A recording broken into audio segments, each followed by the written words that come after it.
പരിശുദ്ധമായ വെള്ളിയാഴ്ച ദിവസത്തിൽ സൂറത്തുൽ ഇഖ്ലാസ് 100 വട്ടം പാരായണം ചെയ്യുക.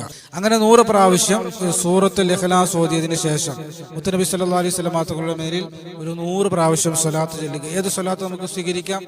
സ്വലാത്തു തിബ്, സ്വലാത്തു താജ്, സ്വലാത്തു നാരിയ, സ്വലാത്തുൽ ഫാത്തിഹ്, ഏത് സ്വലാത്ത് നമുക്ക് സ്വീകരിക്കാം. അതിനു ശേഷം അല്ലാഹുമ്മ ക്ഫിനി ബിഹലാലിക അൻ ഹറാമിക വഅഗ്നിനി ബിഫദ്ലിക അമ്മൻ സിവാക്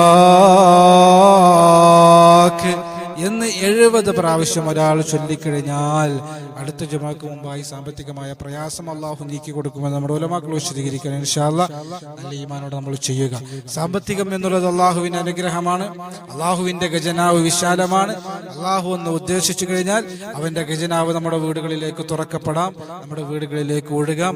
പ്രാർത്ഥനകൾ കൊണ്ട് അള്ളാഹുവിലേക്ക് അടുക്കുക, ആത്മീയ പരിഹാര മാർഗങ്ങൾ ചെയ്യുക, അതോടൊപ്പം സബബുകളും ചെയ്യുക.